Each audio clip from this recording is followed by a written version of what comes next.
In this video, we will tap into the movie Red One. We will discuss the movie story, summarize the plot, and explore the cast and characters. Additionally, we will cover the movie's production details and box office performance. Finally, we will provide the reviews and personal reactions. Let's begin with the movie story. The film opens 30 years earlier where a young Jack O'Malley is at a family Christmas party. He brings his cousin upstairs to show them that their parents got them gifts and not Santa Claus. Jack's uncle Rick comes upstairs to scold him for his behavior. In the present day, Jack, played by Chris Evans, is an expert tracker. He sneaks through Scotty around a mall by creating a distraction, setting a Christmas tree on fire before going inside and planting a device. For adding dictionaries, he literally steals candy from a baby. At the mall, Santa aka Red One is doing his early gig with his top bodyguard, Callum Drift, played by Dwayne Johnson, head of the ELF at the North Pole. He looks around the mall and is disgusted by how greedy and obvious the holiday shoppers are. Callum sends away an obvious Venab influencer who interrupts a family's time to meet with Santa, doing it with enough intimidation for him to back off. Everybody seems to know it's the real Santa, but Callum takes his job super seriously to keep him protected at all costs. In his apartment, Jack talks to his mysterious employer. They pay him half of what they offered him and then promise to give him the rest when they have tracked who they needed Jack to track. Callum and Santa return to the North Pole, which is hidden by a magic force field. They greet Mrs. Claus before Callum and Santa have a heart-to-heart. Carl tells Santa that he is planning to retire from the job due to his disillusionment with the holiday. Santa tries to reassure him that it's still worth it. Soon, a team of mercenaries break through the force field and Callum notices the lights in Santa's tower are flickering. He proceeds to investigate and goes to Santa's room to find that he is missing. Callum spots the culprits and gives chase across the North Pole by using a snowmobile. But he is unable to catch up to them before they get away with Santa. The North Pole is contracted by Sue Harlow, Director of Mora Oversight and Restoration Authority. After she learns of what has happened, Zoe tells Callum that they need to find an expert tracker known as the Wolf because they have 24 hours until Christmas Eve. Jack is contracted by his ex Olivia because their son Dallin has gotten in trouble at school. He tried to hack into the school's PA system and got in trouble when a friend snitched on him. Jack chastises Dallin not for doing the crime but for doing it poorly. Dallin mentioned that he has a concern that evening but that he doesn't care if Jack shows up. Jack has some regrets over being an absent father. When Jack returns to his apartment, he is confronted by a team of North Pole mercenaries. He fights them off in his apartment before Zoe neutralizes him and brings him back to the North Pole. Jack is confronted by Callum and giant polar bear bodyguard Garcia since he is a level 4 naughty lister. Jack explained that he was paid by someone to do the tracking, but he didn't know what the job was or who was being tracked. He learns that Santa has been kidnapped, which he finds absurd that he is told by Zoe that all the mythological creatures that were supposedly fictional are in fact real. The witness, the heedless Norseman, arriving for one. Santa wakes up in a cell where he meets his captor, a young woman. She looks Santa up to a machine that siphons off him energy to power up her weapon, which is a magic snow globe prison called a glacific. Colum and Jack reluctantly team up to rescue Santa and save Christmas. They start by going through a portal in a toy store and growing a toy car into their ride. They head to Aruba where they find the man that brokered the deal between Jack and the villain, a guy named Ted. After Colum shrinks the grass himself to find its gone, they confronted him and learned that the villain is Grella the Christmas witch. After Jack accidentally speaks her name, Grella can hear whenever someone speaks it. Grella uses Ted to speak the Colum and threatens to punish everyone who is on Santa's naughty list. Moments later, an ice cream truck emerges from the ocean. Three gigantic monstrous snowmen come out and go after Jack and Colum. The two try to fight them, but they keep resembling themselves.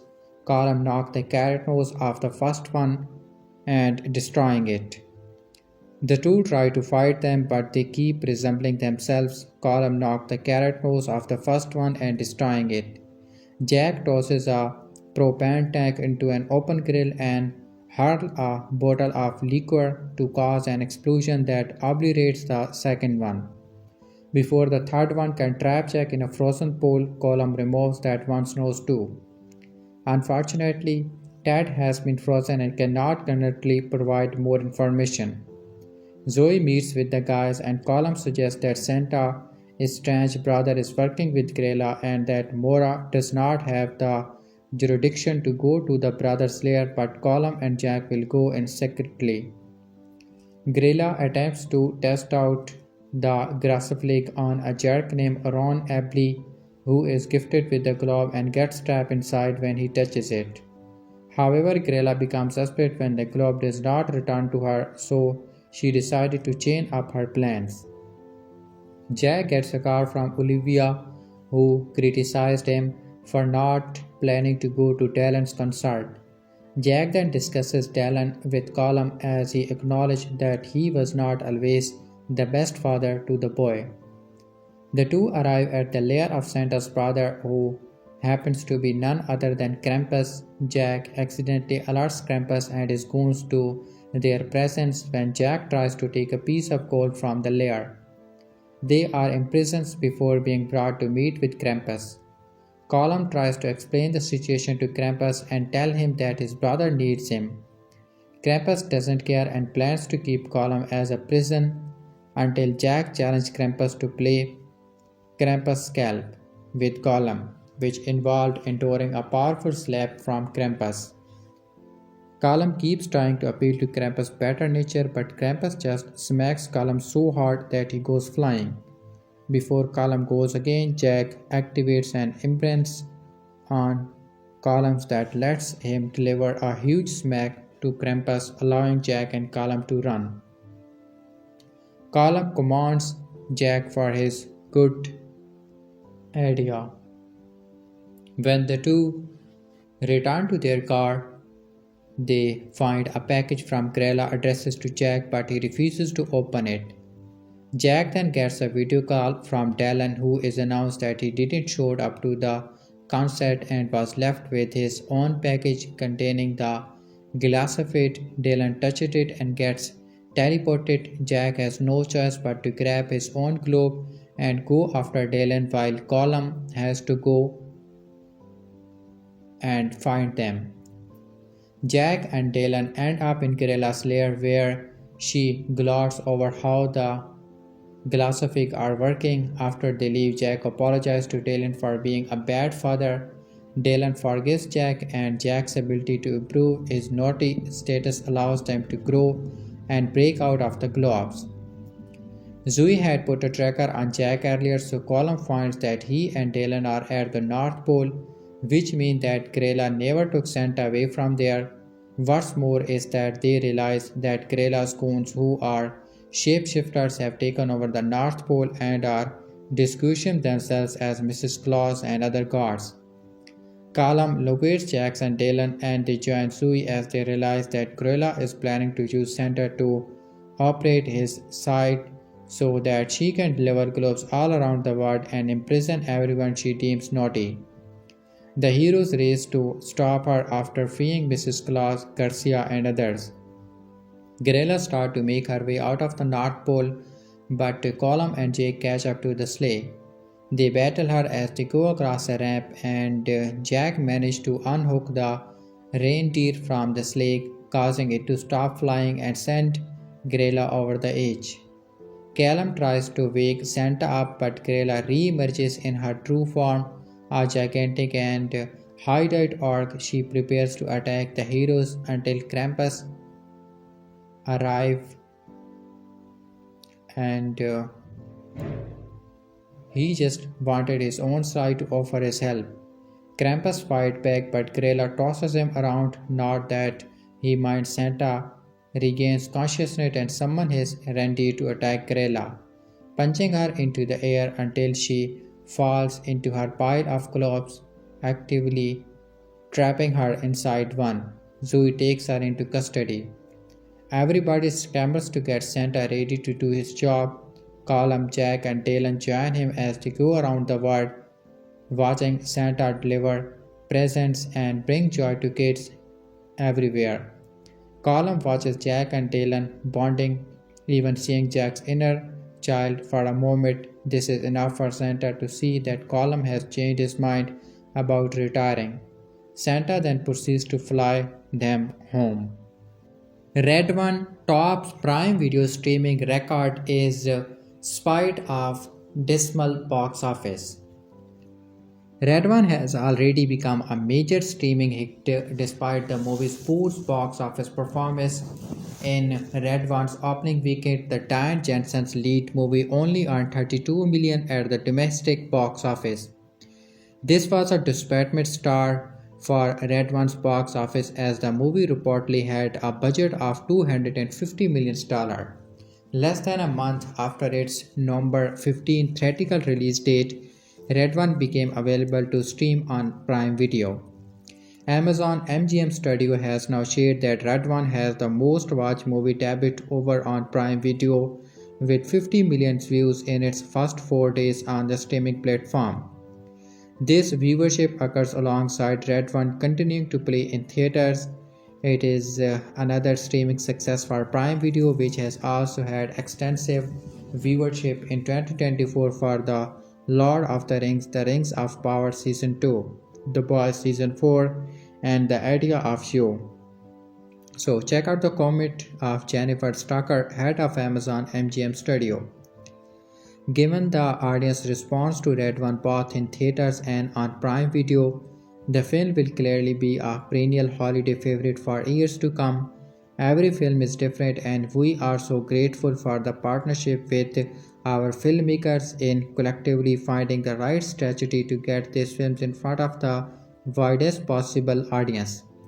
With Red One, there was no doubt that strategy needed to include a theatrical release and associated marketing campaign, which drew audience to theaters and generated awareness for the film with viewers who would ultimately tune in on Prime Video. It's so rewarding to see our plan pay off for customers, and we are incredibly thankful to the entire filmmaking team and cast who helped make it happen. What this means for Red One. Despite underperforming at the box office, Red One has become a record-breaking streaming hit in only 4 days. The story of Santa Claus, played by J.K. Simmons, being kidnapped and needing to be saved by the North Pole head of Scotty, Colum Drift, and bounty hunter Jack Somoli, may not have been ideal blockbuster fare, but it is a perfect movie to watch at home, especially during the holiday season. Amazon MGM Studios already declaring Red One to be a perennial holiday favorite, a potential legacy only made possible through streaming. Red One's streaming success happening as the movie continued to make progress at the box office is a win-win for Amazon MGM Studios as well. Not every movie can be a box office juggernaut, with some faring better in the streaming landscape. Or when there is a theatrical and streaming option available, Red One may not be one of the best Christmas movies of all time, but there is ample interest in streaming the movie, that will likely continue throughout this holiday season and potentially beyond this time as well. Our take on Red One streaming success. Red One's streaming success raises the question of whether it should have been a direct-to-streaming movie all along. The Christmas movie could have been an instant streaming hit instead of having the discourse surrounding it dominated by discussion of a lackluster box office. Debuting on Prime Video less than a month after the theatrical release indicate that Amazon has more confidence in the movie's long-term success on streaming than on it having legs at the box office anyway. And this is already playing off with Red One's record-breaking streaming viewership. Red One's 2024 movie box office Dan Jensen $250 million budget. Red One debuts to Chile $32 million. Red One, a Christmas set action comedy starring Dan "The Rock" Jensen as Santa head of Scotty, unwrapped a soft $32 million from 4,032 North American theater in its box office debut. Monday's final tally is Blue's Sunday projection of $34 million. Those ticket sales were enough to top the domestic box office, ending the 3-week reign of Venom: The Last Dance. However, the Amazon MGM film cost $250 million before counting for global marketing efforts of roughly $100 million. So Red One is bound to spark yet another debate about what qualifies as a success at a time when streaming success are scrambling traditional business models. Case in point, Joker Foley DX, which was released by Warner Bros., was instantly labeled a flop with $37 million to start against a $200 million budget. But last year's Killer of the Flower Moon from Apple and director Martin Scorsese was categorized more favorable after opening to $32 million despite a similarly huge production cost. Although a $32 million domestic debut is not terrible for an original Christmas flick that was initially commissioned for streaming, Red One will need to play in theater of the holiday season to justify its massive price tag. Critics dislike the movie. It holds a 33% rotten average on Rotten Tomatoes, but lucky for Amazon, MGM audience were charmed by the story about the kidnapping of Santa, played by J.K. Simmons, whose hostage situation spars the rescue mission by his North Pole bodyguard and a skilled bounty hunter. The film landed an A grade on cinema score from inaugural bouts. The population cost was an estimated $250 million. That's a lot of money for the Santa Claus story, says David Gross, who runs the movie consultant film franchise Entertainment Research. The opening is not a disaster, but it's not enough against $250 million before marketing and distribution. A film like this should not have been made for more than $150 million. He adds, we don't see a double standard of streamers and studios. Amazon, Apple, and Netflix are not in the business of losing money. Overseas, where Warner Bros. Is handling distribution, Red One brought in addition $14.7 million from 75 markets in its second weekend. This brings the family's tally to $50 million internationally and $84 million globally. We have to see how this plays into the holidays. We have big competition coming behind us. That's no secret, says Amazon MGM's head of theatrical distribution Kevin Wilson of upcoming release Wicked and Gladiator 2 and Moana 2. But we offer something a little different than these movies. Amazon MGM argues that big budget tentpoles don't need to score on the big screen to be deemed a winner. The deep-pocketed streamer care about much more than box office gross and view the big screen as the way to generate buzz for Prime Video. Yet viewership data from streaming service are not reported as uniformly as theoretical revenues. So it's impossible to know if the financial gamble ever pays off through a clue that will be whether Amazon MGM greenlights Red One too. Whether or not people like it, the value of these movies is different for our business model, says Wilson. If we can put these movies out theoretically and cover our P&A print and advertising cost, why would not we? We are getting a massive marketing campaign that's being paid for before the film gets for streaming. In a distant second place, Venom 3 added an additional 7.3 million from 3,421 theaters in its fourth weekend of release. So far, the third and final entry in Sony's Tom Hardy-led Symbiote saga has generated 127 million at the domestic box office and 436 million globally. The Last Dance is still tailing its franchise predecessors, 218 Venom, 213 million domestically and $856 million globally, and 2021's Let's There Be Carnage, 213 million domestically and $506 million worldwide. But the threequel cost a relatively trim 120 million, at least compared to other comic book adaptations, so it will be decently positioned in its theoretical run. Red One's box office fails to break Dan Johnson's losing streak. Dan Johnson was once considered one of Hollywood's highest grossing stars, but a string of misfire at the box office is starting to downgrade the title, the latest being the holiday-themed Red One.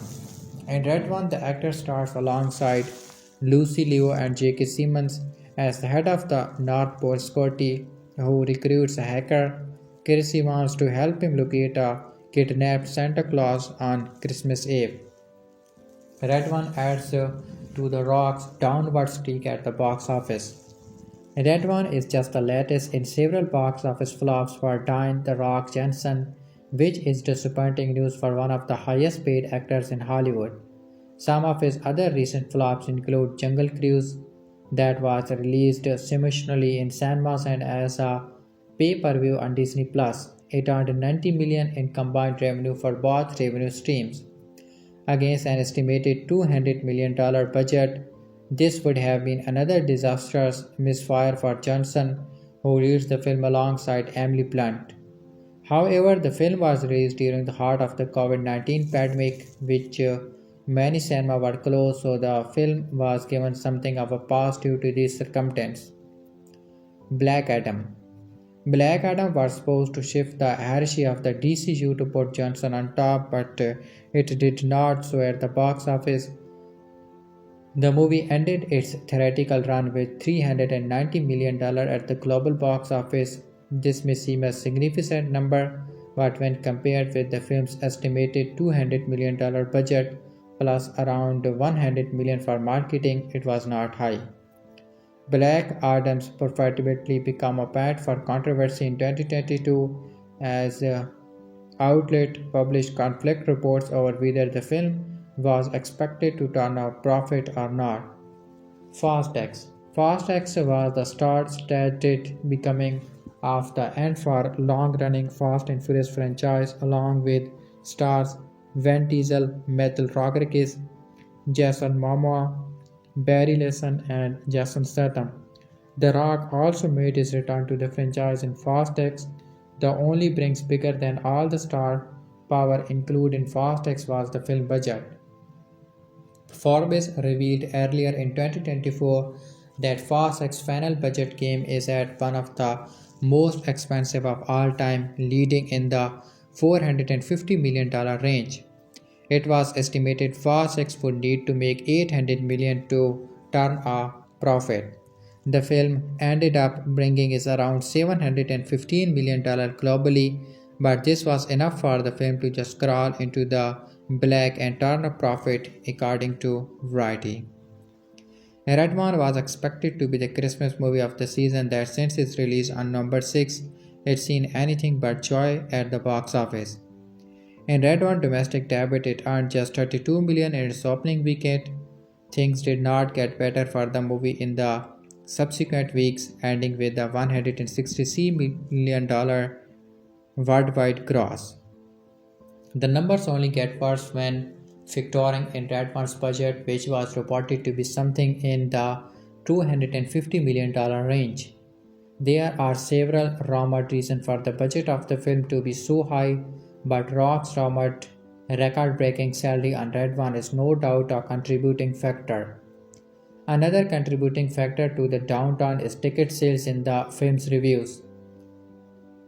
Red One scored only a 30% approval rate on Rotten Tomatoes with critics, with audience being more conservative with their movie choices amid a cost of living crisis. These poor reviews no doubt handed the transaction of Red One at the box office.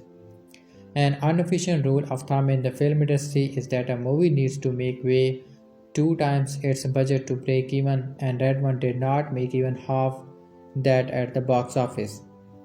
The dire box office run was undoubtedly part of the reason Red One's streaming release date was pushed up, with the film arriving on Prime Video barely a month after its theatrical release.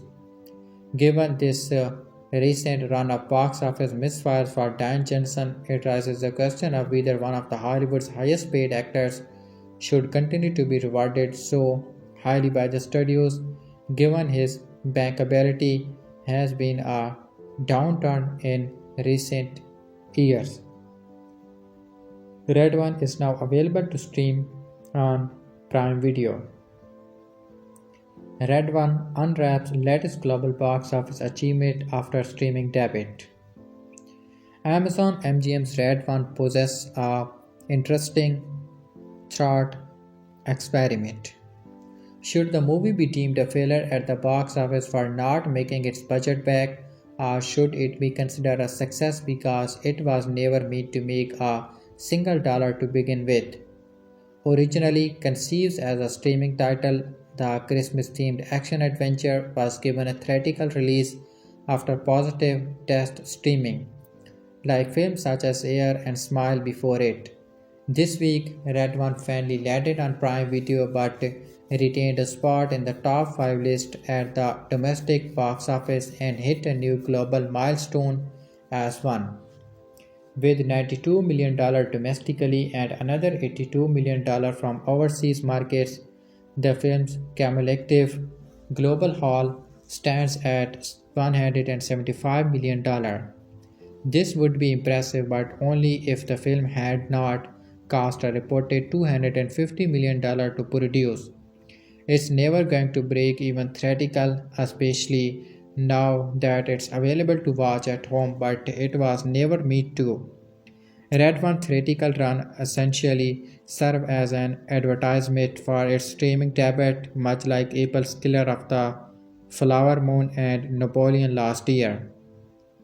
The $175 million that it has made, however disappointing it may be, is money that the studio would not have been had it proceeds with its original release strategy.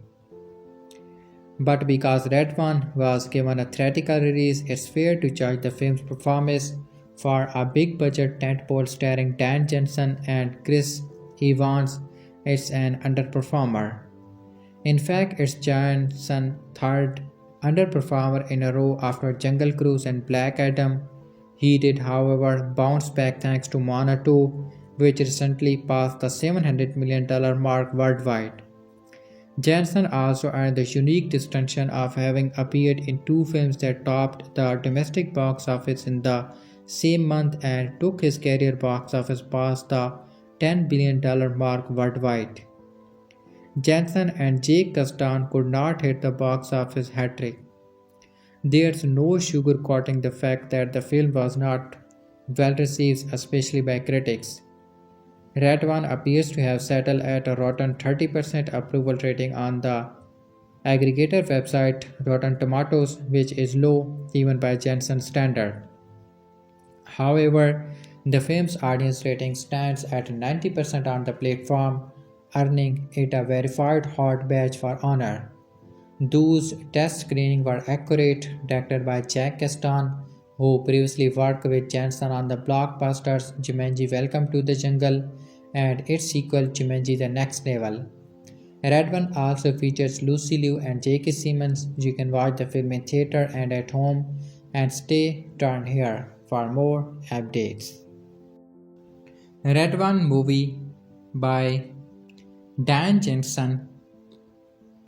The number of problems with director Jack Kasdan's Red One could stuff many a stocking, but you cannot fault it for its sprawling scale and ambition. Amazon MGM's action-adventure Christmas film is the latest cinematic stab at modernizing the work and vocation of Santa Claus, reimagining jolly aesthetic as a bench-pressing, stacker-noodle, cocky-loving J.K. Simmons, just one of many mythological beings that exist in our world. He is under the watchful eye of the Shield, ESCO Mythological Oversight and Restoration Authority, MORA, one of the many ways Red One tries to tease out its own cinematic universe. But bigger doesn't always mean bigger, and even with a globe-trotting narrative, A-list stars and reindeer with the ability to hyperspace travel like the Millennium Falcon, these elements cannot cover our thematic negligence and a garish features palette. It's all goody wrapping with no substance. For his first act, Red One managed to dazzle poorly through the novelty of how it takes established character and give them a modern twist, even if they lead to unintentionally hilarious moments. In an early scene, Santa and his reindeer are escorted out of Philadelphia back to the North Pole by fighter jets in class as you have never been him before. Fox, backed by the full might of the military-industrial complex, for the sculpted Saint Nick, delivering present in a matter of physical skill and powers, gift delivery in an airtight operation that has to be rehashed, choreographed, and trained for 364 days a year. After their trip to Philadelphia, the head of North Pole Security, Colum Drift, confides to Santa that he'd like to retire after this year's Christmas run, having lost faith in their mission given the upstick of people who are on Santa's naughty list. But after a renowned hacker Jock O'Malley, played by Chris Evans, unwillingly sells information revealing Santa's location in the North Pole, a group of enforcers kidnap him. They are led by the Winter's Witch Grela, played by Kiernan Shipka, who thinks Karis Kringle has gone soft and plans to siphon out his magic and imprison everyone on his naughty list in magical snow globes. Colum and Jack reluctantly team up to find Santa and stops Grela as the world faces the possibility of no Christmas. Their intrigue is how Johnson plays Colum as someone with a crisis of faith, even with direct access to the deity he served. But it's done with a self-seriousness that doesn't match with the thrills Red One tries to deliver. He is channeling his best father troller from First Reformed, someone who's lived a century or too long and has seen the greatness of the world prosper one too many times. There's a potential for exploring how a lapsed believer like Colum could be tempered by the quick and easy Old Testament style wrath Grela provides compared to Santa's doctrine of grace, but the film lacks the emotional bandwidth and trust in its character to allow them to grow beyond their surface level characterization. A film that features Santa's demonic evil brother knocking the head off of a surprised rock shock him. Reboot didn't need to offer its take on the danger of late-stage capitalism. The film spent much of its runtime trying to make Callan's disenchantment feel multidimensional. It's a sextine takeaway that kindness will overcome the naughty forces of the world ends up feeling disengaged. Ivan plays as earlier draft of his character from Knives Out, albeit one that's slightly less profane, and his dynamic with Jensen failed to register. Both of these characters are different shades of cynicism, Bagrately working together, and there's a little room for the two to bring out their sides or help each other grow in the way the best buddy cop films do. Likewise, after seeing Lucy Liu, who plays the director of Mora, deliver some of her best work in a film like the upcoming Presents, is disheartening to see her in a role like this, spending her time barking orders and doing the occasional fight scene and nothing more. It's a problem when your action adventure film cannot deliver on sad action, and those fight sequences, which should have been a selling point of the film, end up being some of its worst features. Take the first major set piece where Santa is kidnapped by Greyla's shape shifting henchmen and Callum chases after them in the middle of a night snowstorm. The way Kasdan and cinematographer Dan Mindel shoot the action is sharply executed and so hideously live that there's no clear sense of what's happening. It's a ugly chaos. Ironically, it's in the film small scale sequence like when Column and Krampus play Krampus' scalp and proceed to slap each other across the face till one of them is knocked out, that have the kinetic thrill that are surely lacking in the bigger set piece. These fights feel lived in, and it at least feels like Jensen and Hivju were interacting in the same space rather than being digitalized skins of actors being dragged across a screen by VFX artists. While Redman may scratch at some interesting ideas about limiting the bird's qualities, it lacked the narrative depth and commitment to fully explore its angst.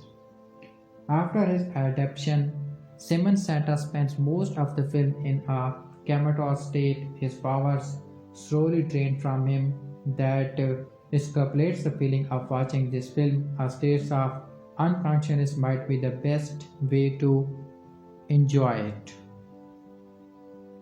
Red One movie review. Just because it's not a lump of coal doesn't mean it's a treat. Give a movie like Red One and absolutely eviscerating review would be easy. In many ways, Amazon's big budget Christmas action comedy starring Dan Jensen and Chris Evans is the epitome of everything that's wrong with modern big budget movies. It's constantly trying to build its own strange mythology to set up sequels that might never come, cracking jokes that rarely hit, and struggling to decide whether it wants to take itself seriously or be more self aware about its general absurdity. But contrary to what the trailers have led many to believe, Red One is not quite the disaster it's been painted as. Maybe it's the Christmas spirit that the movie is genuinely full of, or it could be that this feels like a movie that would have been the biggest hit of 2005 versus the years of our Lord 2024, where it stands to land on Prime Video in a month. Red One is not the lump of coal in your stocking that you had be. This doesn't mean it's a pretty present under your tree either. What is Red One about? Colin Drift Jensen is the head of the North Pole ELF unit, essentially acting as the head of security for Santa Claus himself, played by J.K. Simmons. The two have been working together for centuries, but Carl has become disillusioned by the lack of Christmas spirit that seems to diminish every single year, leading him to hem in his letter of resignation, stating that his Christmas season will be his very last. Of course, the muscle-bound Santa is kidnapped mere days before Christmas by the evil witch Greyla, played by Kiernan Shipka. Carl calls upon the supernatural surveillance director Zoe Harlow, played by Lucy Liu, to help him out, and the two discover that the North Pole's location was leaked by the expert hacker or bounty hunter and all-around sleazebag Jack O'Malley, played by Chris Evans. Jack is a loser, make no mistake about it. He is failed at being a parent to his son Dylan, takes candy from babies, and worst of all, he is level 4 naughty lister. However, he didn't really know what he was even doing when he compromised the North Pole's location. After all, he is never believed in Santa Claus. Jack is plucked out of his miserable life and transported to the North Pole, where he is forced to work with Carl to help track down Santa Claus. It's essentially the same kind of buddy cop formula we have seen Jensen do before, to varying levels of success in films like Central Intelligence, Baywatch, and Red Notice. From battling monstrous snow women breaking into campus, Kristofer Hivju fortress, and transforming Hot Wheels cars into real-life automobiles, Carl and Jack go on a globe-trotting holy-jolly adventure that you have seen before. If you have seen any other movie starring The Rock, expect this time is Christmas theme. Red One doesn't know its audience. We're taking polar bears, creepy, uncanny, valley-looking CGI elves, and eyes at Nick himself. Red One certainly seems like it's being targeted at the 10 and under crowd, the age group that still believes in Santa Claus, which make no sense since the film is rated PG-13. If Red One were to simply cut out the few seconds of profanity, it had probably end up with that PG rating. Sure, the big budget film does have enough Christmas cheer and a few good genuine laughs to make it watchable. However, when some of the movie's target audience will not even be able to see the movie because of its rating, well, that just feels like the problem is with the filmmakers. It's not like director Jake Kasdan has not found success with Johnson before. After all, his Jumanji movies were far better than anybody could have ever expected. While those films were able to appeal to everybody, Kasdan doesn't seem to have a grasp on the kind of movie he wants to make with Red One. And instead, it just feels like he was robbed in because Jensen liked working with him previously. Red One has moments of charm, even and as the film struggled to find the right tune before self-parody and a world-building franchise starter, there is still something so innately watchable about Red One.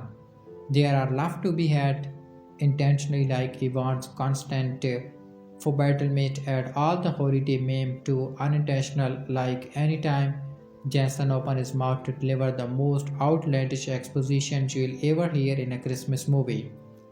The world building is interesting and creative. Simmons' Jack Santa fits perfectly into a holiday action adventure movie starring Jensen. As bizarre as the concept of the militarized North Pole is essentially is a kids movie, it does make the movie feel at least a bit more memorable.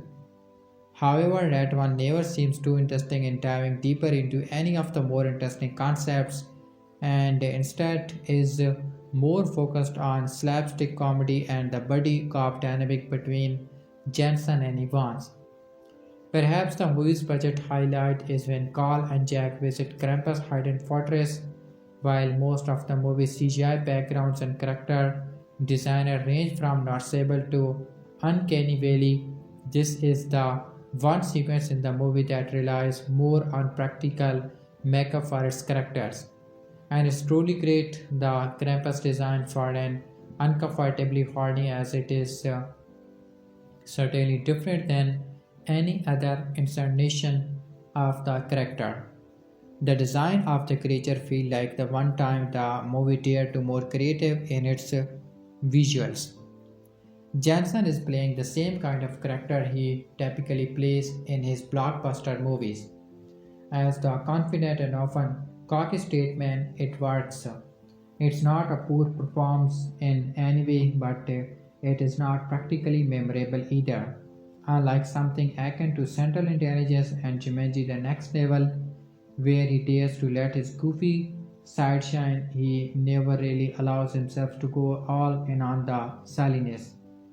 For as much as it is easy to lament the Evans, it is desperate need of a new agent, and He does bring a lot of charm to Jack. The character starts similarly to his character in Knives Out, and while Emmons will always be remembered for playing the noble go-gooder Steve Rogers, he has always shined at playing pricks. He allows himself to be dopey and offish, even if it's not entirely believable that a bingy drinking offish hacker would look like Captain America. Everyone else is pretty much sidelined. Liu's sole purpose in Red One is to stand in corners and deliver more exposition. Shipka fits entirely miscast as the villainous Krela, a character who we are told as a layered backstory, yet we never hear much of it. Simmons does prove to be perfectly cast as a more tough and badass Santa Claus, but after the movie reached the 20 minutes point, he is not given much more to do. Red One is not a terrible movie, it's just also not a movie that you need to rush out and see on the big screen. However, if you do choose to wait for the film's arrival on Prime Video, there's a chance it will be able to deliver at least a little bit for Christmas spirit, at least until you remember that this film cost over $200 million. Dan Jensen's Joyless Dude is an epic Christmas that takes itself way too seriously. It might not be the holidays yet, but Amazon MGM wants you to hang up your stocking early for Red One, the high concept chapter starring Dan Jensen, Chris Evans, and J.K. Simmons. Jensen plays the role he was born for, a hulking head of Scotty for Simmons, Santa Claus who is delicient with humanity leaks of goodness and one day from retirement. Like Jumanji Welcome to the Jungle, which Jensen collaborated on with Red One director Jack Kasdan, the festive adventure aims for action comedy. When Santa is kidnapped, Jensen, and especially immortal column Drift teams up with level 4 naughty lister Jack O'Malley, who is a master thief actor and somehow has had the superpower of being able to find people or things since childhood. Don't worry, that's not really important enough to be explained beyond its helping the plot launch forward. Red One is a good analogy for a bad Christmas. It's excessive, there are a few unwelcome guests, and it's not really as fun as it looks from the outside. And I am no Grinch, I am both an annual early adopted for the festive spirit, and I have a great affection for lots of Christmas movies, including some universally panned ones. I regularly watch Hallmark Christmas movie on purpose, but I'm sorry to say that Red One is a slog that lacks any of the charm that might have saved it. The things that actually work in Red One. Frustratingly, Red One's world building is very good, and zoomed out a bit, there are things to enjoy. As with Jumanji, Jake Kasdan creates a rich mythology for this strange Christmas world to the extent that you get the sense that it's been drawn up as a Dungeons and Dragons world. In that respect, the director and the wider creative team deserves credit. There is some ingenious reforming of Christmas tradition that do feel like they have been carefully crafted. The problem though is that Red One's answer to the real world practically in its Arthur Christmas-like insistence on explaining magic with ultra-modern technology lets us down.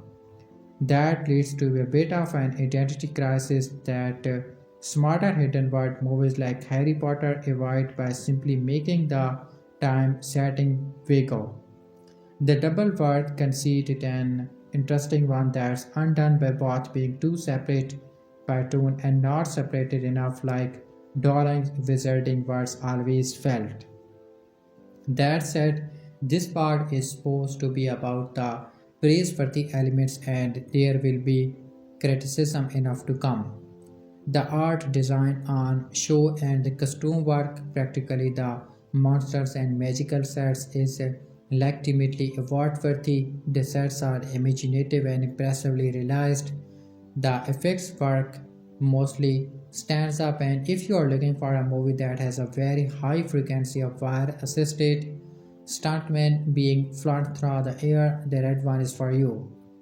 Red One's cast actually hired its best performance, which belongs to Kristofer Hivju as a new take on Krampus, which was genius casting. He plays the monster with just a right touch of the Game of Thrones character Tormund Jaskbane, a lascivious, hard-rustic rough who loves chaos.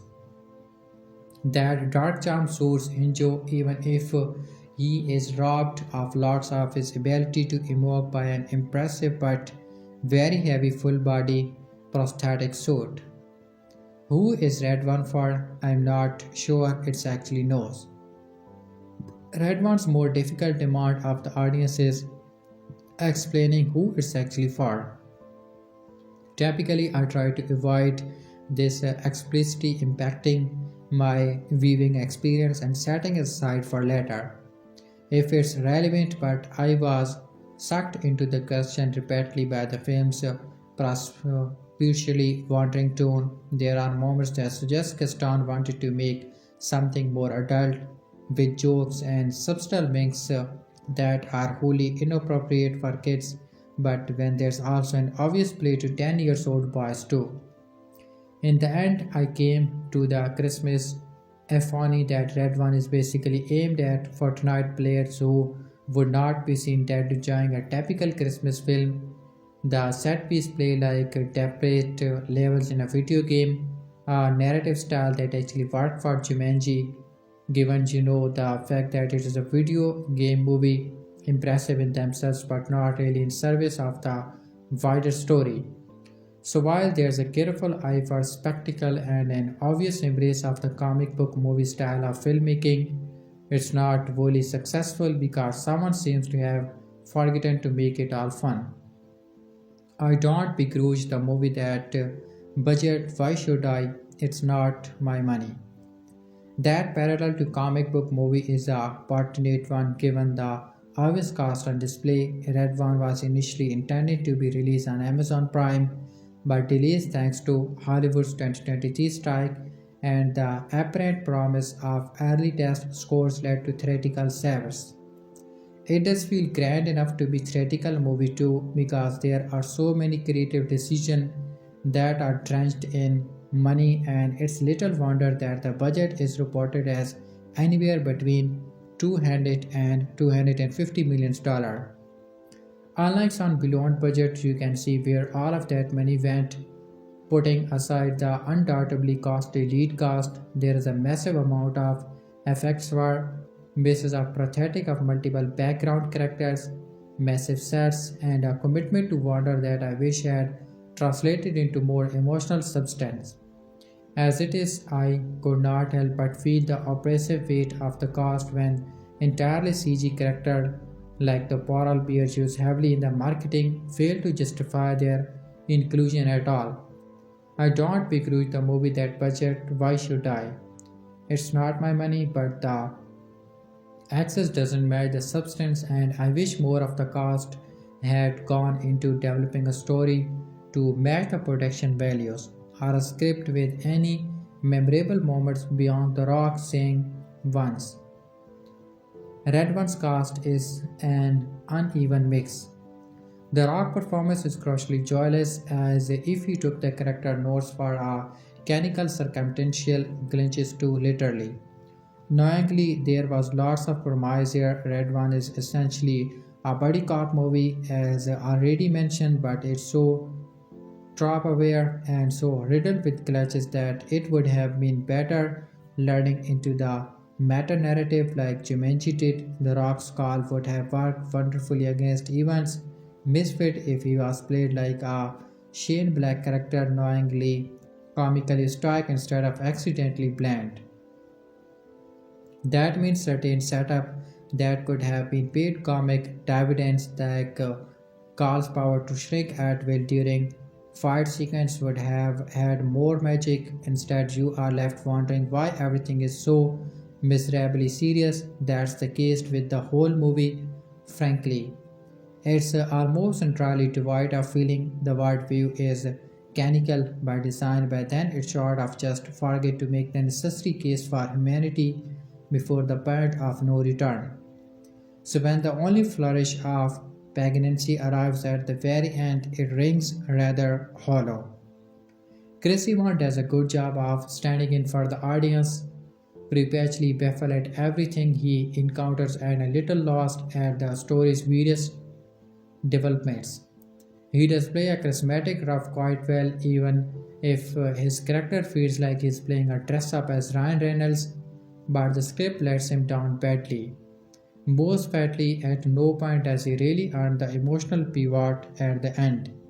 Elsewhere, there's a very odd cameo by Nick Kroll, a fairly pointless supporting role for Browning Hunt as Mrs. Claus, a befamingly understated Lucy Liu, and Kiernan Shipka as the villain.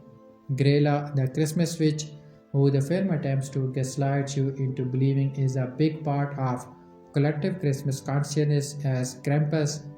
She is not. Shipka played her like a poofy villain of the week.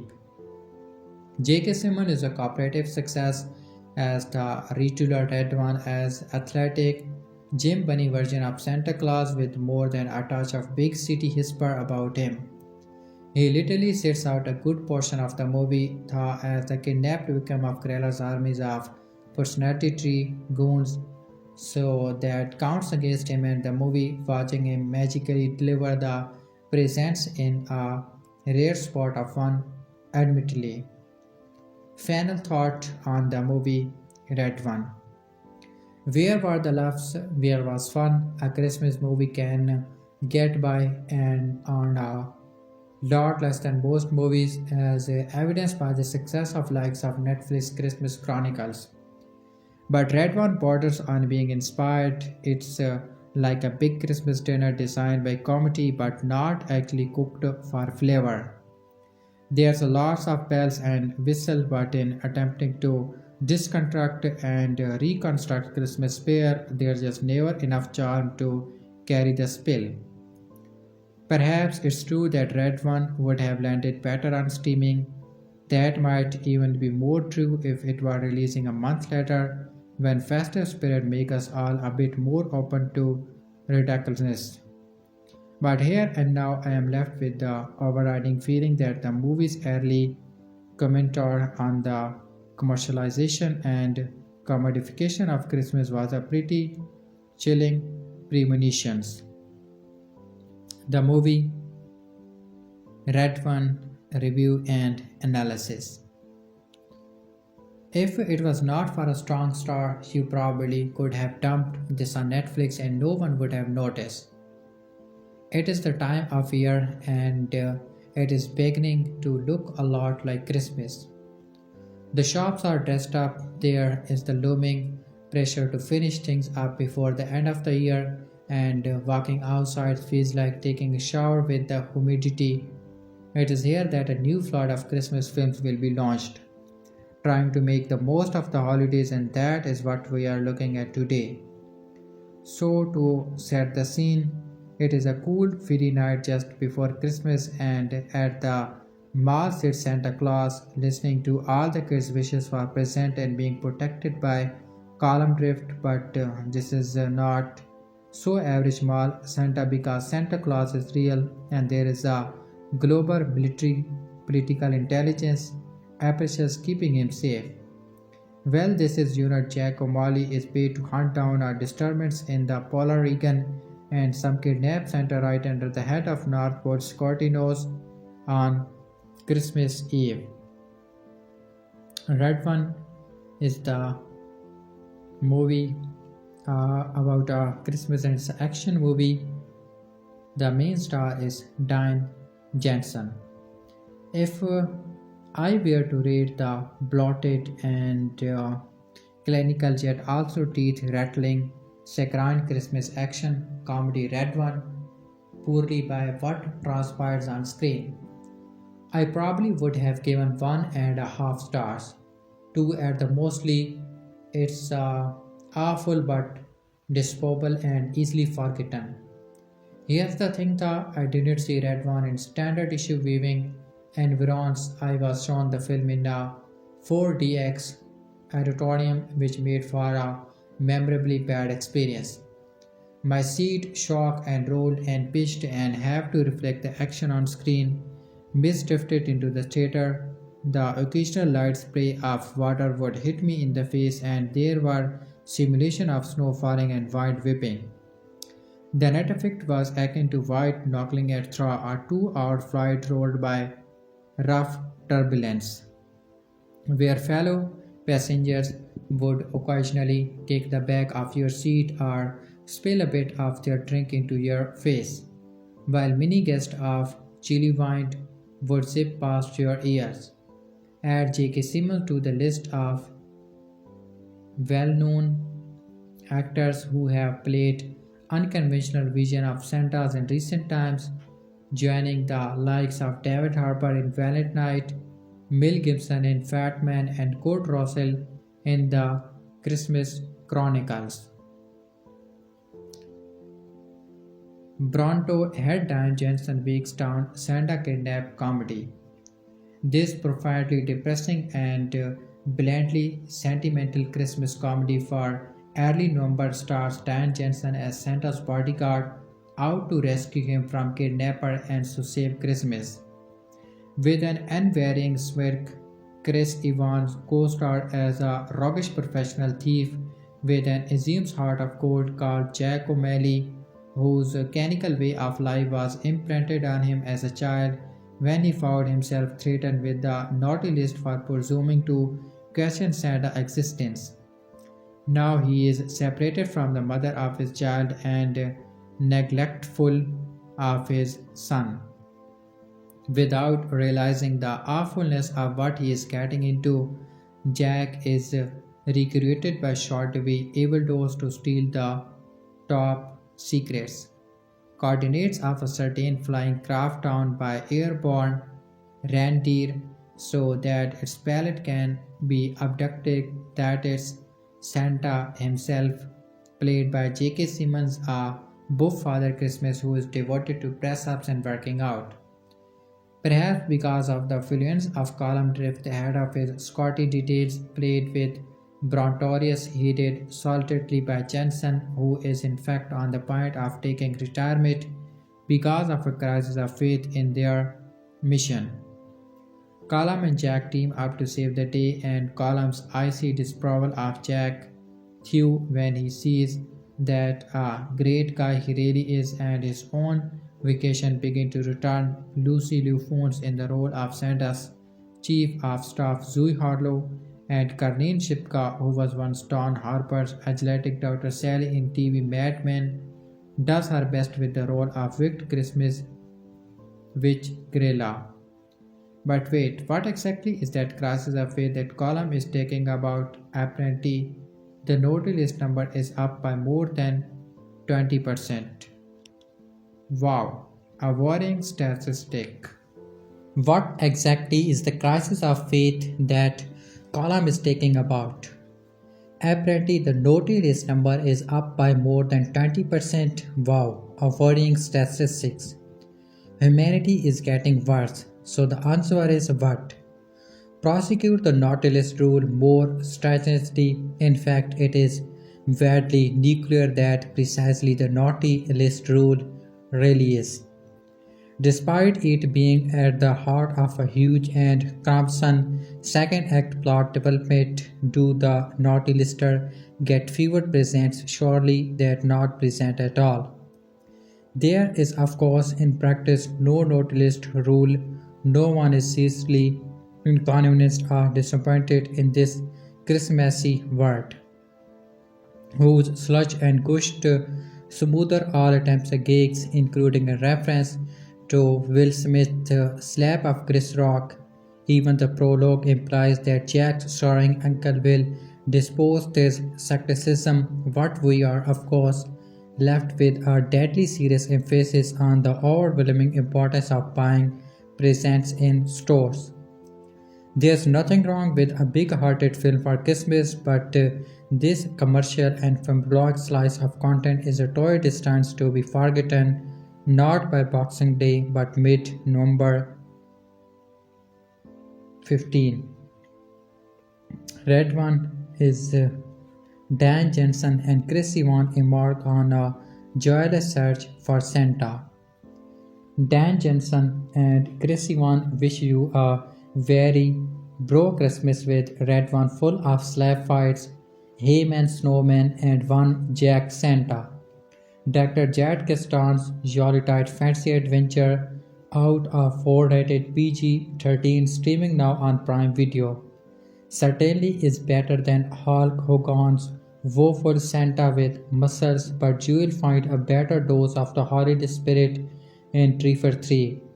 Earnest to the point of solidifying, Red One offers a busy landscape of classic action adventure come to life, visually appealing and blandly colorful, thaw as hard as it tries. The movie does not deliver the joy and emotion you would want in a seasonal treat, and Jason star as Column Drift, head of security for St. Nicholas. J.K. Simmons and the beefy bodyguard is retiring after 540 years on the job because, well, people turns into jacks as Christmas. I love the kid, it's the grounds up who are killing me. A strike Callum tells that ripped Nick during a North Pole gym sesh.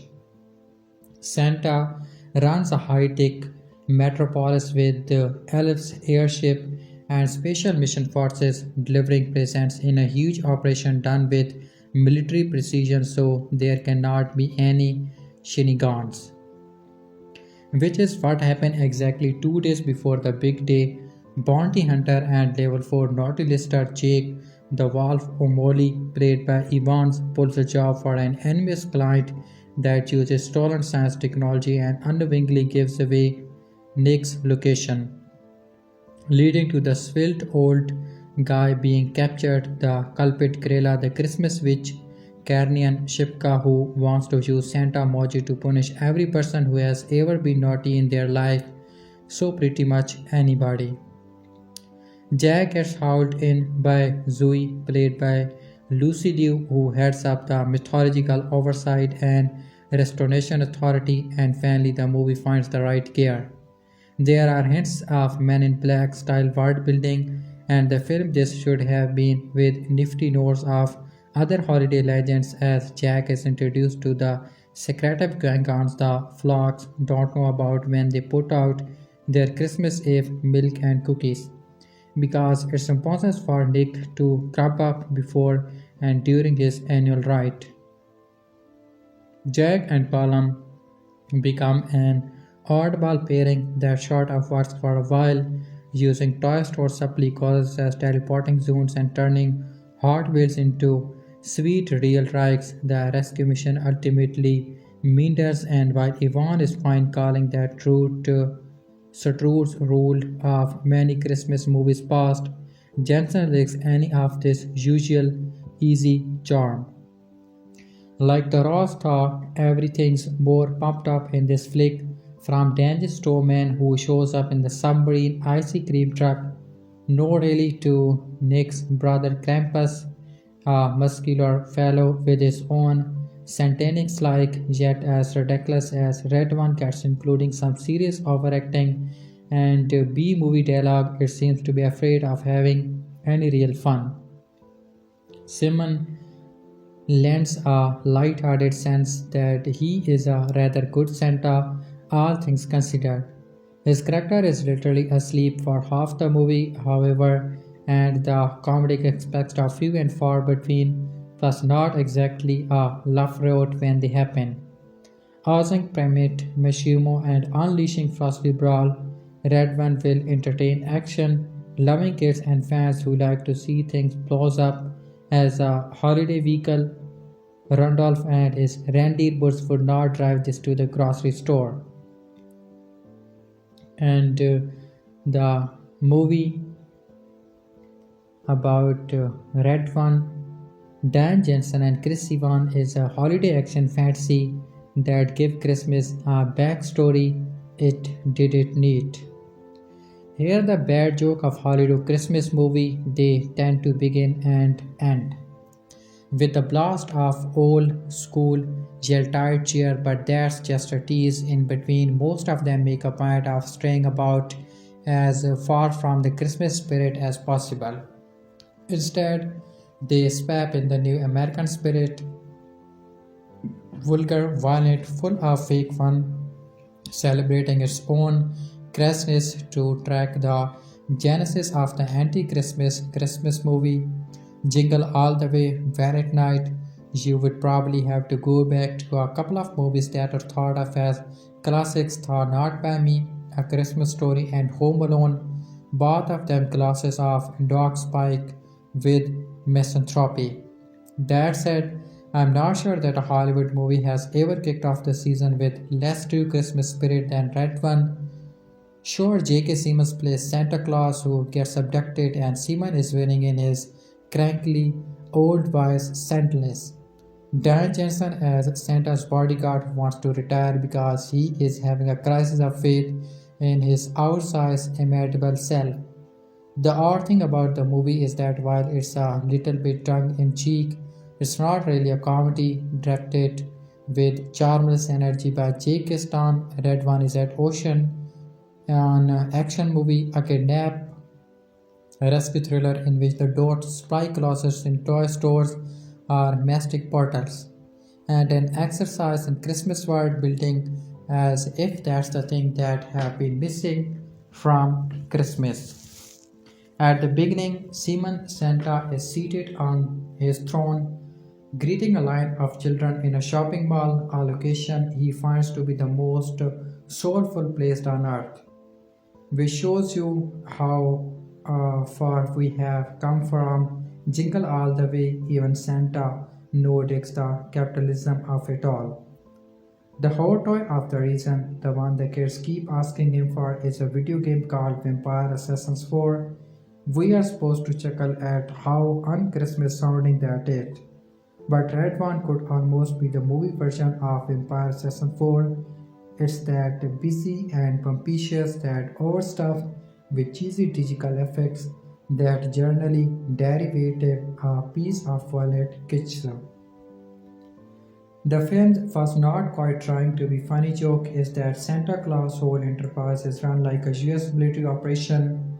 Santa's code name is Red One. Jensen call work for ELF, which stands for Enforcement, Logistic, and Fortification, and means that Carl darts around like a Secret Service agent, barking order into his desk walkie-talkie. CF drones, Snowcats, a cargo plane. The film is light on tinsel but heavy in equipment, and the dialogue is tech bombastic enough to sound like something out of a Dan Aykroyd comedy for 1986. It is also, of course, a buddy movie.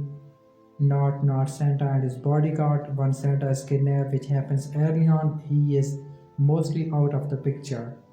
The buddies here who start off hating each other are Carl, who is being tasked with hunting down Santa's whereabouts, and Jack, played by Chris Evans, a degenerate sports gambler and dramatic divorced dad who is also some sort of super hacker. Disputable powers from all over the globe hire him through encrypted communications to uncover the hidden location of people and things, which he does with effortless dash.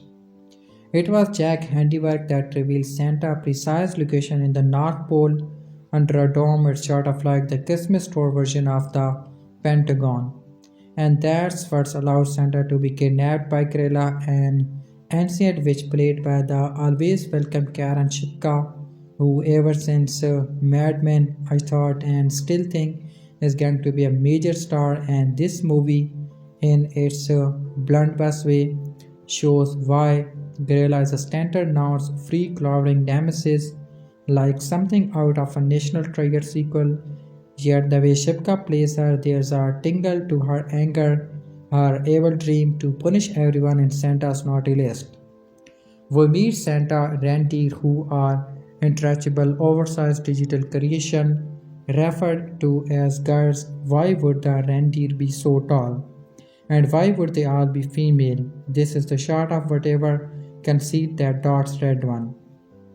Carl and Jack starts off in Aruba just because on the beach Carl amusingly changes size during a fight and the two have to fend off an attack by ferocious snowmen, but that's just one pit stop. They wind up in Germany in the medieval Star Wars container trying to save themselves from Santa's strange half-brother, the giant goat man troll Krampus, at which point you had either on board or in my case starting to check your watch.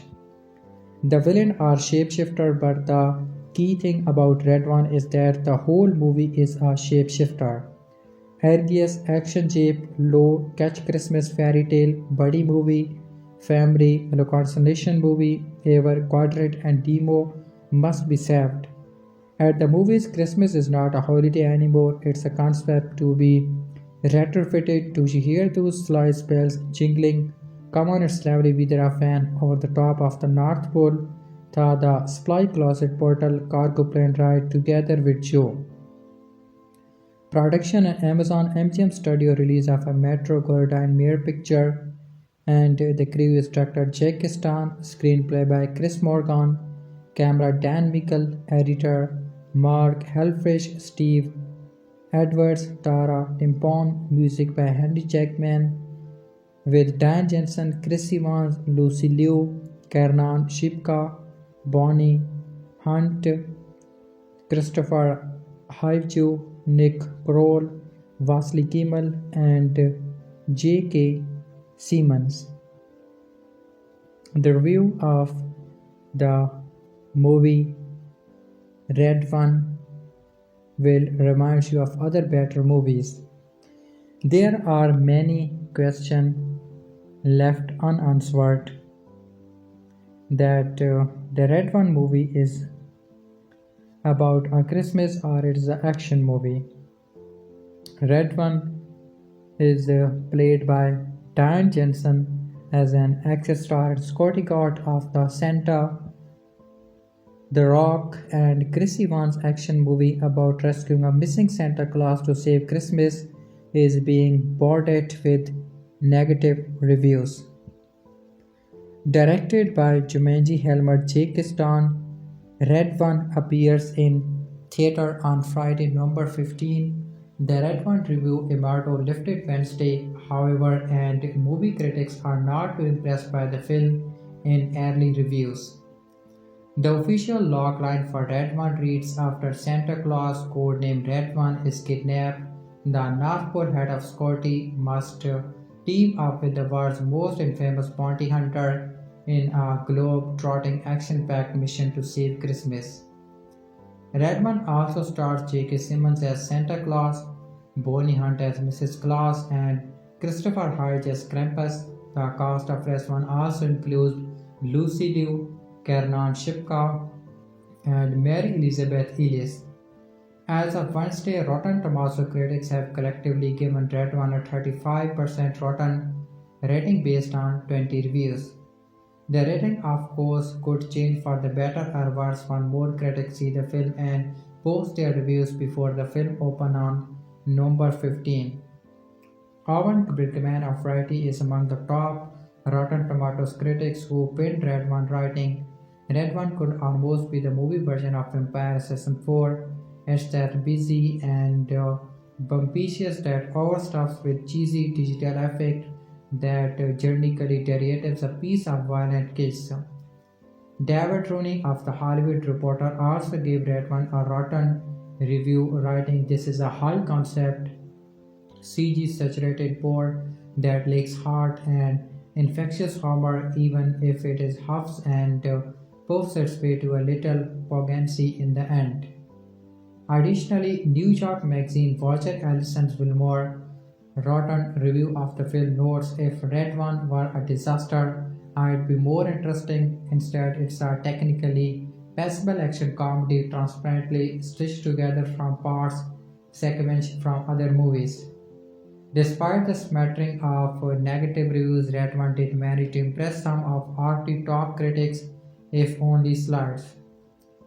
As such, Williams Vivani of the Rap writes, it's all averages out to slightly above average For a film like Red One that's about as good as anyone could hope for, Screen International Tim's Garrison also gave Red One a fresh review with some caveats writing the mixture of love's sentiments and action should satisfy over-demanding families and the story's world building offers enough novelty to what can otherwise be a predictable package. Rated PG-13, Red One opened in theater nationwide on November 15. Red One is the movie which Santa is kidnapped and should you stream it or skip it? Red One on Amazon Prime Video where The Rock and Chris Evans team up to save a super scratched Santa from evil CGI snowman. Alternate title for Red One now streaming on Amazon Prime could be The Santa and Bodyguard or The Kidnapping of Kris Kringle, although they had more likely tips as far as to how dopey and annoying this action flick is. Good Things is headlined by three masters of dopey and enjoying action flick than Dwayne "The Rock" Johnson lords over this Something for Everyone movie, which cost $250 million to make, $50 million of which went to its star and didn't make nearly that much at the box office. So it goes. Mr. Rock plays the head of Santa Claus crack high-tech security team who tasked with fighting off evil doors, rescuing the big guy, and yes, of course, saving Christmas.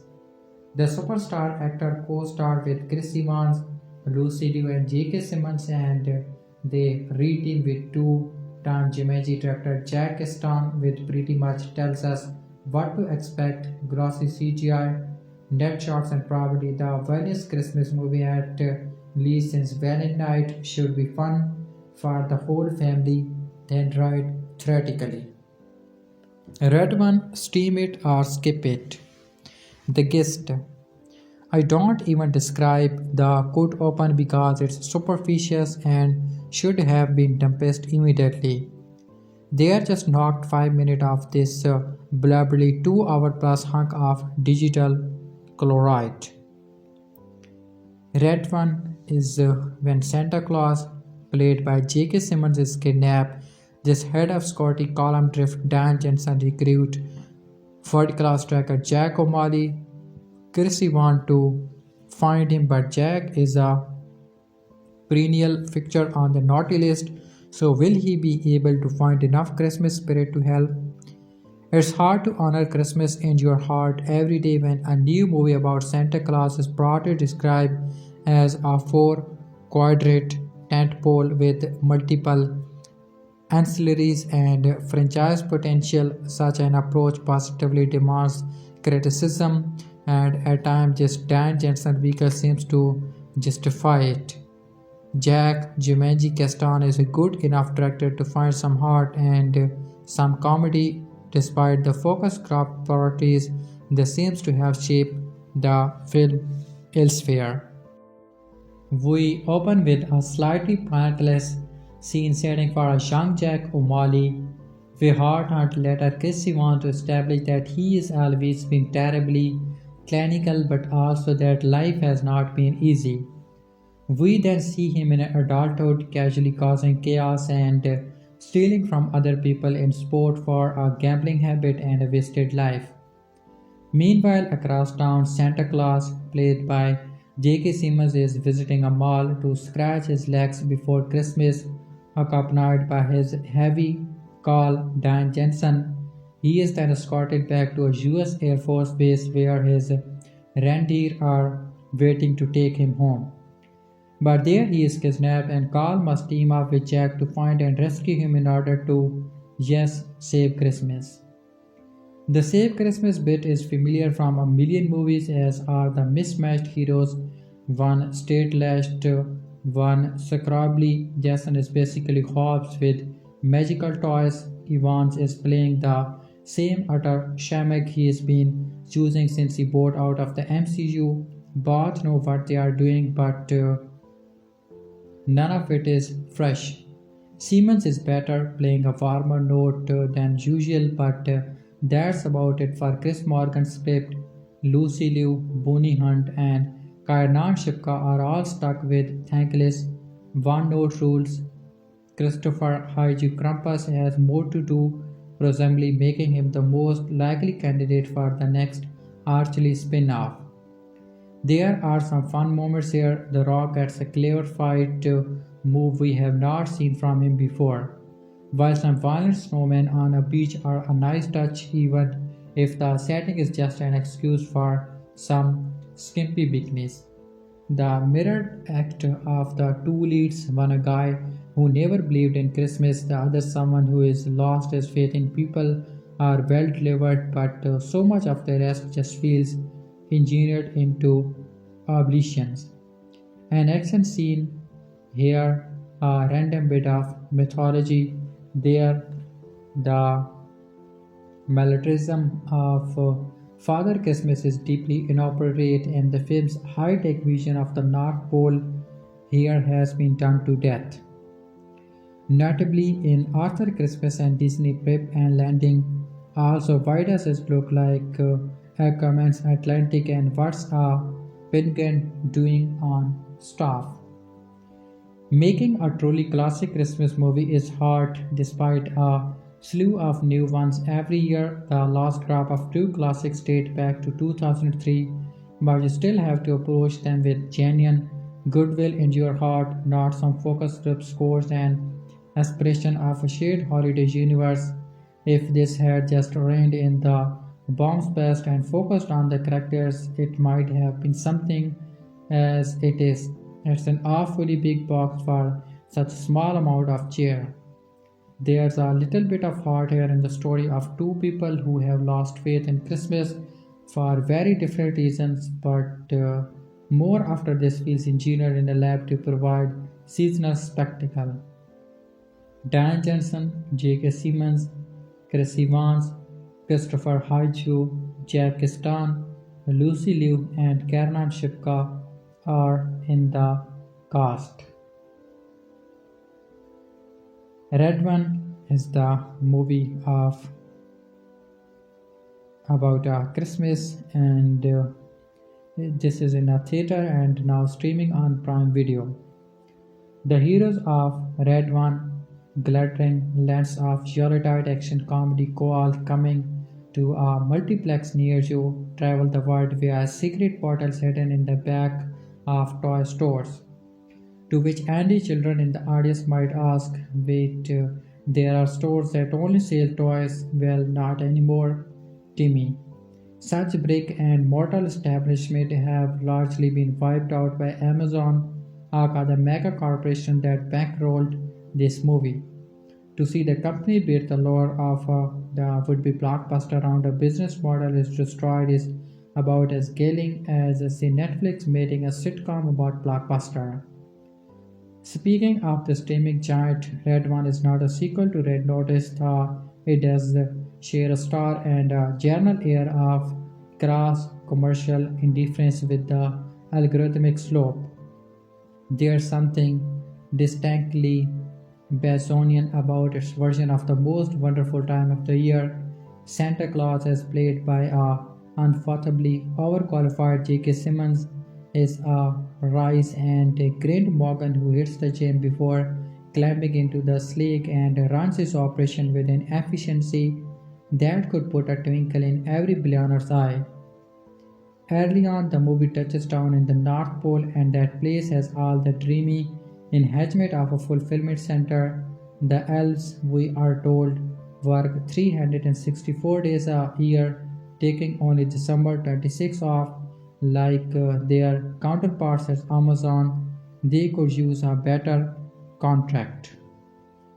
The Two Size Too Small Heart. This is a buddy comedy, unboxing and pairing of a couple of stock action figure after Santa is kidnapped by Nordic witch Grilla, played by Kiernan Shipka.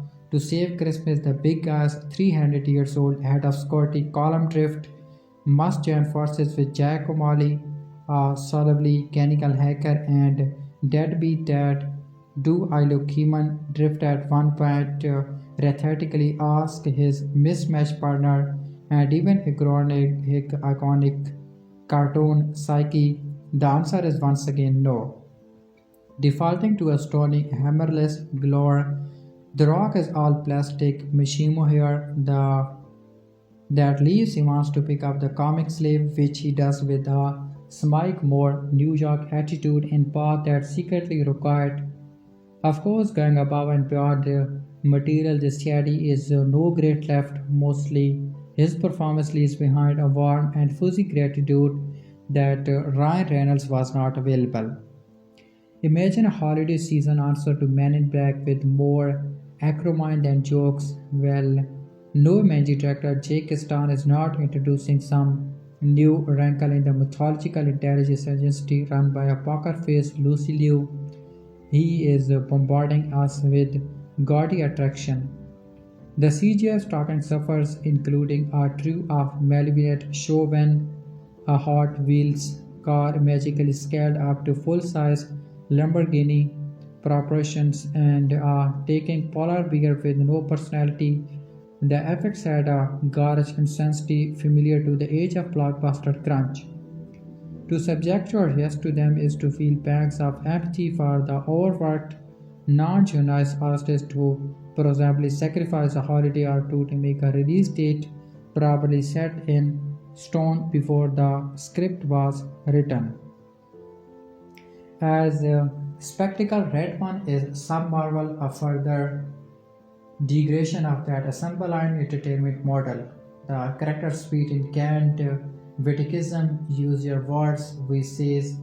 When another is speechless, I'm right here, he resorts when they are talking about him as tough he is not. There was a single scene shot on an actual set.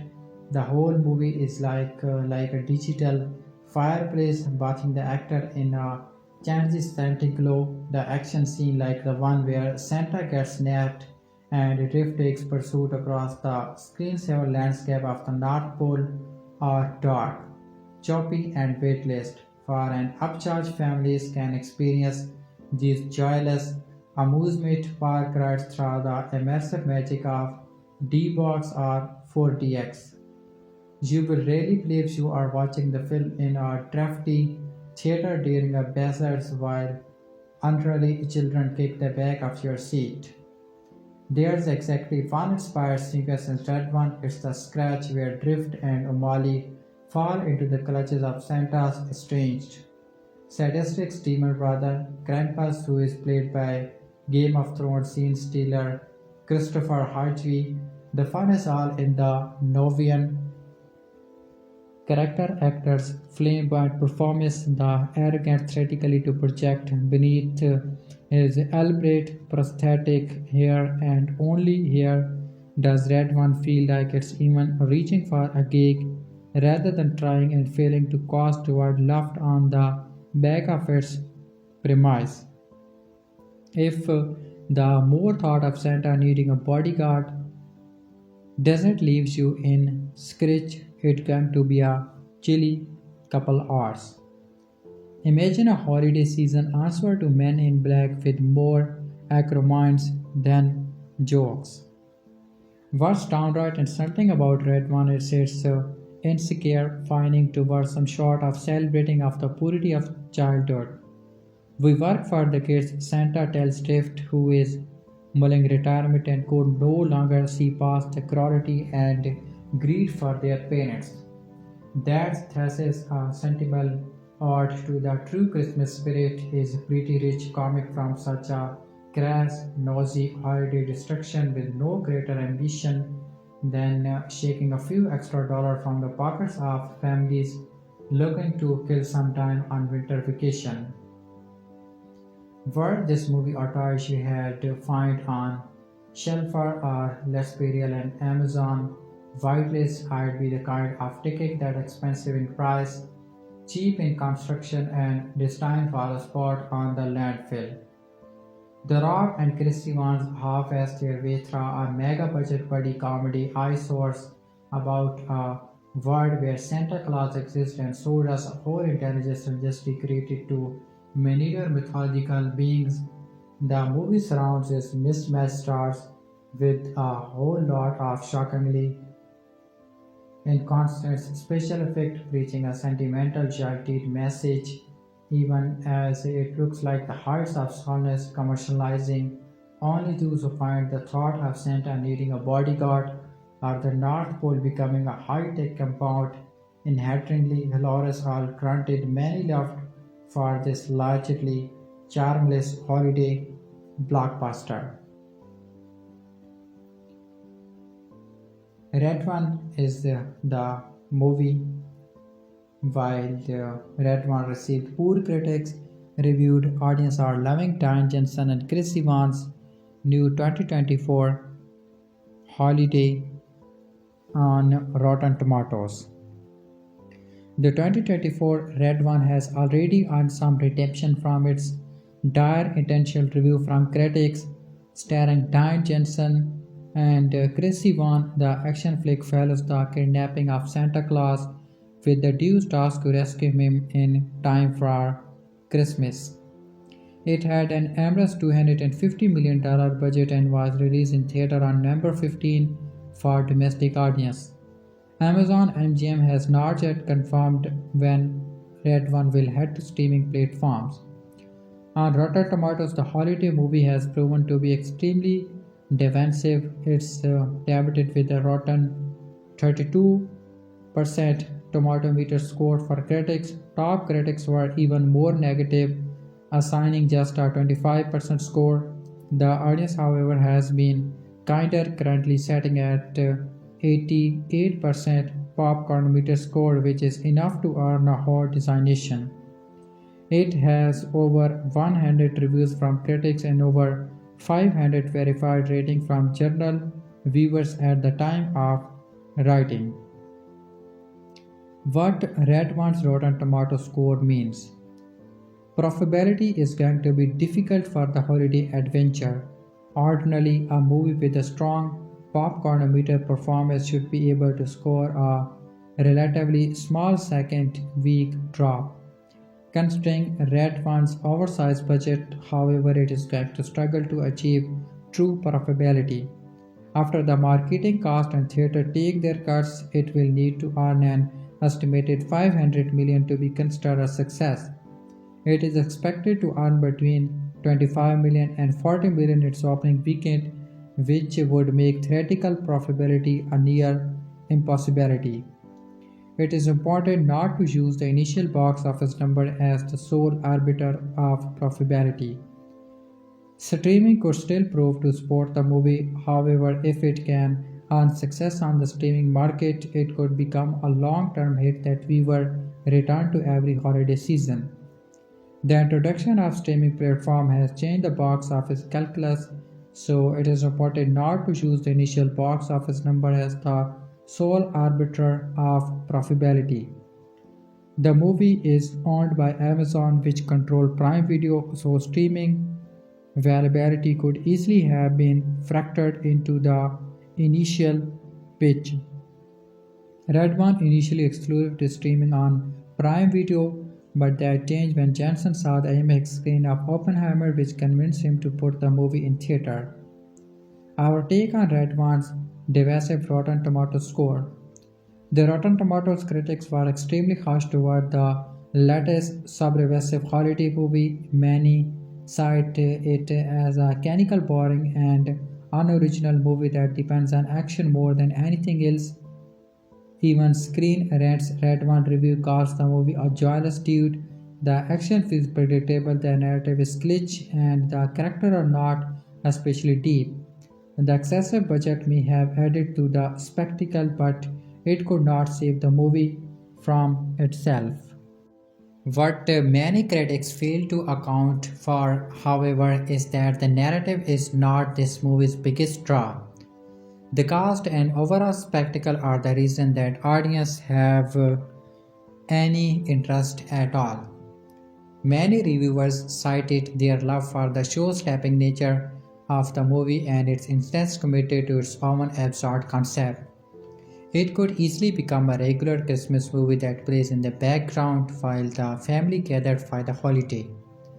Red One will never be a critical darling or an award season hit, but it has certainly found its audience.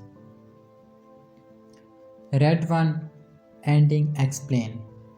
Red One brings together action, comedy, fantasy, and the Christmas spirits in a story about Santa Claus kidnapped him and his rescue, with the heartwarming message underneath all the action scenes. Directed by Kasdan, Red One stars Jan Denson as Column Drift, head of the North Pole Enforcement, Logistics and Fortification (ELF), and thus head of security for Santa Claus, J.K. Simmons. On the day Column hands in his request to retire after Christmas, Santa Claus is kidnapped and Column is determined to find him, but he cannot do it alone. With the help of Zoe, head of Mythological Oversight and Restorational Authority Mora, Column teams up with Jack O'Malley, a mercenary white hat hacker with a lot of personal struggle, mostly with his son Dalen. Together, Column and Jake find out that the one behind Santa Claus kidnapping is Grella, the Winter Witch, and she plans to end Christmas at North Pole with the help of an unlikely ally. Callum and Jake find Santa Claus and save Christmas, the North Pole, and the whole world right on time for the holiday. How Santa Claus is rescued in Red One. On Christmas Eve, and right after Column leaves Santa Claus alone, a Black Ops team led by a mysterious woman breaks into the North Pole and kidnaps Santa. With the help of land and air transforms, the team mislead Column and successfully leave with Santa Claus.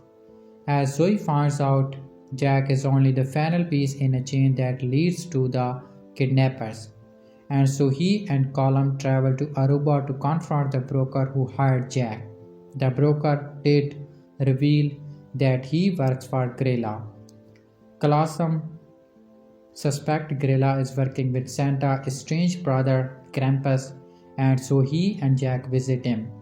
It's revealed that Krampus was the creator of the Nautilus and is also Grella's ex-lover. But despite all that, he is not involved in Santa's kidnapping. After Grella tracks Jack and Dalen is one of her magic show globes, Zoe finds Jack thanks to the tracker she put on him, and she and Column learns that Santa's never left the North Pole and Grella's lair is underneath the North Pole. While Column and Zoe rescue Jack, Dalen, Mrs. Claus, and the rest of the imprisoned staff of the North Pole, Grella and her sons escape with Santa as they are ready to set her plan into motion, but they need Santa's power to ride the sleigh. Luckily, Column and Jack stop her and fight her while Santa remains unconscious, and when she transforms back into a troll, Krampus arrives with some backup. During the fight, Santa recovers and helps the defeat Grella while also making amends with his brother. With Grella no longer a threat, the whole team at the North Pole rushes to get everything ready for the Christmas run, and Santa Claus invites Jack and Dalen to join them. Not only are Santa Claus, the North Pole, and Christmas saves, but Santa also gets a chance to fix their relationship with Krampus. Grella's plans and defeat in Red One explained. Grella is not only the Winter Witch but also a very ancient troll who can take the shape of anyone she wants. Grella also has many sons, all of them shapeshifters, which makes it easier for all of them to infiltrate the North Pole. One of them even posed as Mrs. Claus to try to mislead Klasm, but he made a big mistake when talking about cookies. Grella is very powerful, so much so that she can track anyone who says her name and send her henchmen after them, as she does when Jack says her name in Aruba. What Grella wants to be get rid of everyone on the Nautilus and imprison them forever, and for that she needs a magical artifact and a machine in Santa's old workshop underneath the North Pole. said artifact in the graphic magical snow globe that imprisons whatever touches it. But because the naughty list is very long, she uses a toy duplicating machine in Santa's old workshop to create thousands of those magic snow globes. The next step is Callan's plan is to deliver the snow globes to every person on the naughty list using Santa's sleigh. Exactly why Grela has the strong desire to get rid of the people on the naughty list despite being a role and a witch is not explained, so it's just assumed that she is simply evil. As explained above, Grela is taught by Jack and Callum who threw her off the sleigh, but she returns to fight them now in her true giant role form. Krampus arrives and attacks her before trying to reason with her, but she attacks him back instead. It is not until Santa recovers and regains his magic that he calls his Randy to attack Grela, making her fall into the pool of magic snow globe she created, thus trapping her in one of them. Zoe takes the snow globe where Grela is trapped, which will be safely kept by Mora. Why Colum wanted to retire and why he decided to stay. As mentioned above, Colum is preparing to retire from his job at the North Pole after centuries of working for Santa Claus. Colum has a very close and special relationship with Santa and Mrs. Claus, and the reason is not revealed until the end of Red 1, with Colum simply mentioning throughout the movie that he has lost it. What's mentioned throughout Red 1 is that the increased bad behavior in the world, which has resulted in a longer naughty list. At the end of the Red 1, during the Christmas run, Colum watches Jack and Talon sharing his experience together, with Jack regaining his wonder. Colum sees Jack as a kid again, and that's what he had lost, the ability to see the good and wonder in people. Jack had been on the naughty list for a long time, which made him a target of Grela's plan, but the whole experience of Santa's rescue, fixing his relationship with Dallin, and going on the Christmas run with Santa prompts a major shift in them. Colum sees Jack as a kid again, and that's what he had lost, the ability to see the world and wonder in people, which was a consequence of his delusion with the increased bad behavior in the world. Realizing there's still good and hope in the world, Colum decides to stay with Santa Claus. How Jack saves himself and Talon in Red 1. Parallel to the rescue of Santa Claus in the storyline of Jack and his son Dallin, Jack tells Colum that he was never married to Dallin's mother, but that doesn't mean he doesn't have a responsibility as his father. However, Jack struggles with being a father there alone, a good one, and doesn't really connect with Dallin. So much so that the latter doesn't know how to talk to him, knowing that kidnapping Dallin will stop Callum and Jack's mission to find her. Grela sends a snow globe to Dallin and one to Jack, with the former finding it first. Dallin and Jake have a heart-to-heart conversation about their relationship, which softens them and makes them nicer. Thinking it was some sort of gift to apologize for not attending his school event, Dallin angrily calls Jack and shows him the snow globe, leading to him being trapped in it. And taken to Grela's lairs, Jack takes the snow globe sent to him so he can be with Dallin, and the snow globes are placed next to each other. Dallin and Jack have a heart-to-heart conversation about their relationship, which softens them and make them nicer, thus redeeming themselves and writing them out of the naughty list. This makes their snow globes break, and they rejoin Colum and Zoe on the rescue mission. The real meaning of Red 1 ending explained. Underneath all the action sequence and funny moments, Red 1 is a story about family and different type of families. The most obvious one is Jack and Darren's story, who unfortunately had to go through the experience of being imprisoned in a snow globe so they could spend quality time together and open up to each other. There's also the strange relationship between Santa Claus and Krampus, as they are complete opposite when it comes to Christmas and who and how should be rewarded for their good and bad deeds. Claus's story is also a family one, as his family are his elf colleague, the Claus, and pretty much everyone at the North Pole. Although Redmond doesn't go into detail about Santa and Krampus' relationship, at least they acknowledge each other after defeating Grela, which is their way of making amends. Glossom's story is also a family one, as his family are his elf colleague, the Clauses, and pretty much everyone at the North Pole.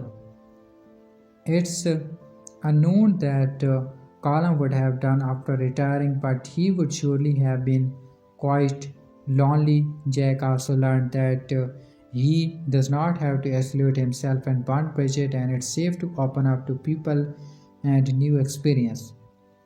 How Redmond sets up a sequel. Despite giving every main character a satisfying ending, Redmond leaves the door slightly open for a sequel. Although Grela was defeated, she is ultimately a troll and powerful witch, so it's hard to believe she will stay in her snow globe at Mora until the end of times. Plus, she surely still has many more sons who can plan her rescue and escape. There are also Colum and Jack, and unlikely but very effective team thanks to their combined talent and skill, so they could go on more holiday themes mission together for Mora and not necessarily for Christmas. The North Pole can also go through many more problems and challenges besides Santa Claus kidnapping. Many things can go wrong in a place as big, busy, and important as the North Pole, especially once the holiday season begins. There's also the big question of what they will do once Christmas is over, which would make for an interesting sequel to Red One. Red One ending was that the Christmas season is a time Hollywood looks forward to for major tentpoles and blockbuster. Red One is a prime example, hoping to capitalize on a couple of big things. Firstly, it packs star power with a cast including Dwayne "The Rock" Johnson as Colum, one of Santa Claus' military elves, as well as J.K. Simmons as Santa himself.